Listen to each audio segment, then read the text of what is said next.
The newest Planet of the Apes movie has released, and I have some thoughts.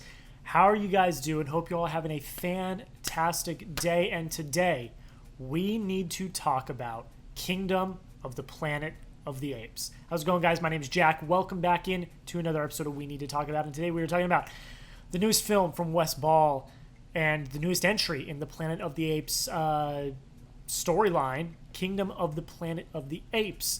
Now, I am a fan of the original three. Obviously, there are Planet of the Apes movies before these three that have taken place in the past few decades. But I was a fan of this kind of original trilogy, as I like to call it, of Rise, Dawn, War.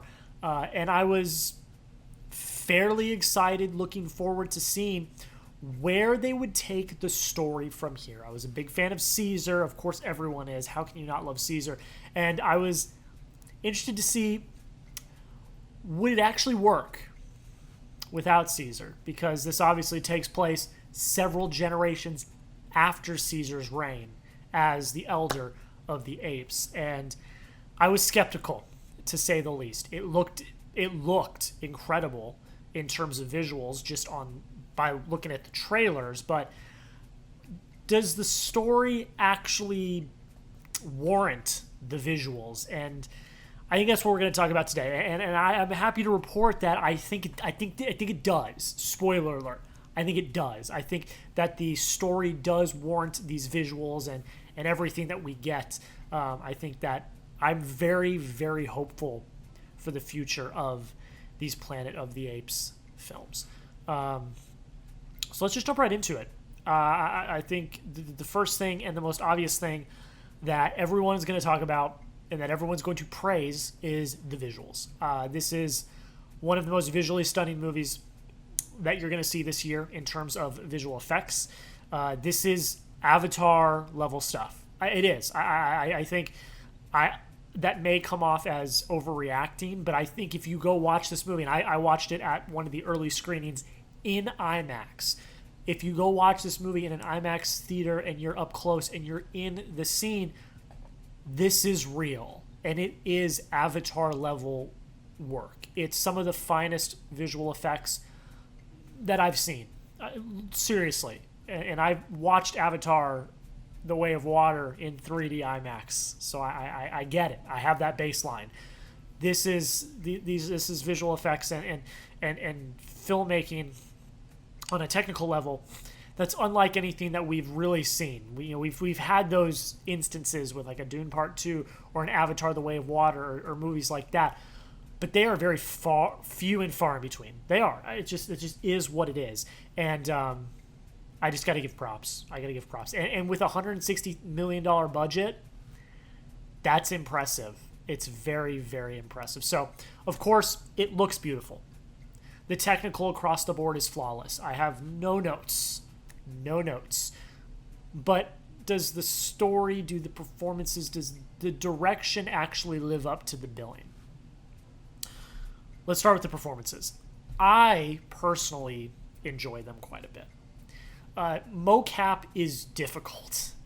To show emotion, to make you feel for a character that is being mocapped is incredibly difficult. Andy Serkis is the gold standard of this. He is absolutely incredible in a mocap suit. And he can do no wrong when he is in that type of scenario. And I think our newcomers, especially Owen Teague, who plays Noah, are fantastic. Of course, no, they're not at an Andy Serkis level. I don't think anyone ever will be, but they are very good. They bring emotion to these characters. You feel for these characters. While their roots may not be as deep as a Caesar, you still empathize and feel for these characters. I did, at least. I know that there are other critics that I followed that I respect that don't feel that way, and I totally respect their opinion and understand. But for me, at least, it worked. I was fully invested. I cared. The emotion was there. I wanted our main characters to succeed in what they were doing. So the performances across the board are just fantastic. William H. Macy's in this movie. I didn't love him. He was playing a human. Spoiler alert. I didn't love him in the movie, but other than that, I was great. I think Freya Allan, who plays our main human, May, was great, and I think that the performances as a whole were well executed. That's all I'll say about that. Direction. We're going to get to the writing. We're going to save the writing for last because I think it's very layered. There's a lot to unpack there. Direction. I think Wes Ball killed it. I do. I personally do. I know that the shadow of both Caesar and Matt Reeves loomed large on this production. I know, of course. You have Dawn and War are two incredible pieces of filmmaking, both story-wise and direction and technical-wise. How are you going to react to that? And how are you going to live up to that? And I think Wes Ball took it in stride. He did it incredibly well, and I really, really respected what he did, and I thought he did it well. It's shot beautifully. The cinematography is great. It's executed well. I think he brought the most out of our actors in the mocap because that is a big part of the direction as well as getting those performances out of the actors. And I think the vision that he had left me thoroughly involved, I think is probably what I want to say. I felt thoroughly involved and invested in this story. The action, I was on the edge of my seat. I was very tense. Like, those sequences are some of the best sequences in the entire movie. And the tension is there. And the emotion, like I've already said, is there. And that all comes down to vision and direction and execution. And I think that Wes Ball at the helm did it very, very well. And if he wants to do more of these movies, I am fully on board. And I give at least my seal of approval for Wes Ball to continue with these Apes movies, in my humble opinion. All right, let's talk about the writing. Like I already said, the shadows of both Matt Reeves and Caesar loom large on this film. How are you going to be able to react and continue on this franchise? Because this is a continuation of those original 3 movies. This is a continuation. It takes place several generations after Caesar's reign. I think overall it did a good job. I think it tackles, there's a lot of themes that are tackled here. Themes about religion, themes about coexistence between animals and humans, and how, power can lead people to do nasty things. And it's a very layered and complex film, and it's a film about legacy. I think that that's something that this film tackles, is legacy. Fulfilling your legacy while also remembering the legacies of those that have passed. Caesar's footprint is all over this movie. It is. And I liked that. It wasn't so much in your face, in my opinion at least. It wasn't so much in your face, but he was revered, and you could tell that there was a sense of delicateness towards Caesar, because he's the most loved character from those first movies. So I really respected and liked that that's the route that they took about revering him and respecting him as he was. Like I've kind of already talked about in the performances and the direction, I really think the emotion works here. The world building, I think, takes a little time to get going. The first act takes a little bit of time to really kick into gear. But it does set, I think, a relatively good groundwork for both the characters and the world. And I think that they had a difficult task of reforming the world, because, like I said, it's several generations after Caesar. The world has changed significantly, and they have to lay that groundwork in this movie, and I think that overall they did a good job. I do like how they tackled humanity in this film, because in this film, humans are no longer dominant, as we know. And instead of trying to pity humanity, because we all know that humanity can do some pretty brutal things. And we all know that, humanity hasn't always treated apes that well.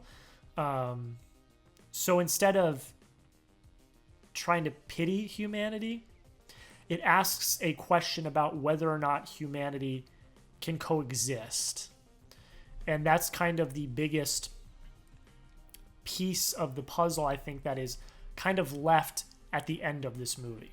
I will not spoil how the movie ends, but I think that that's kind of, if I had to guess, and I think obviously that's kind of what they're teeing up, we may be in for a crash course with humanity and apes once again. And I think it will be interesting to see how humanity reacts and how humans react to maybe evening the playing field just a little bit once again. Because in this movie, they are definitely down, and humanity is down and not in a good spot. Apes do rule. They are the dominant species. And I find it very interesting to see how they are going to tackle future entries of this movie. I liked the route that they took.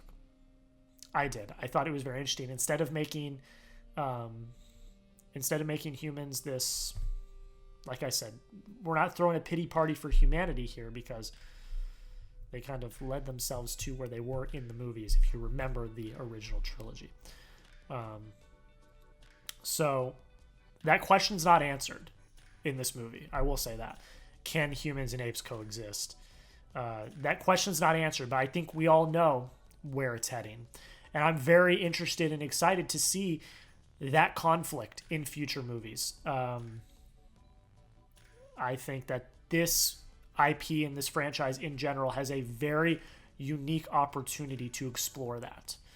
And I'm very, very excited to see what they do. I am hopeful for the future of the Planet of the Apes franchise. This is one of the few franchises where I actually feel hope and feel like it is in good hands and has a solid direction to follow in the future.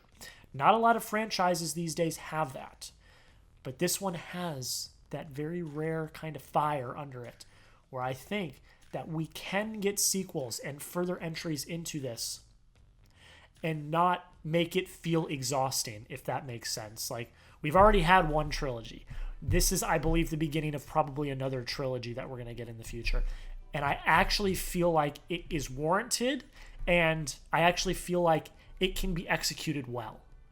I give my seal of approval, and I trust the creatives behind it. I trust the writers, I trust Wes Ball as the director, and I trust the actors who put on absolutely fantastic performances. I trust this crew and this cast and everyone involved to continue this franchise forward. It's got a very interesting trajectory that it could take, and I'm very excited to see where it goes in the future. Okay. I want to hear from all of you. Go down in the comments and let me know.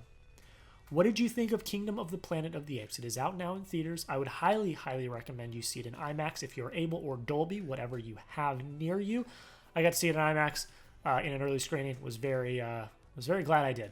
I was considering going into the Dolby, which would have been great as well, but to sit up close in IMAX and really take it all in, I think was a special opportunity that I really enjoyed.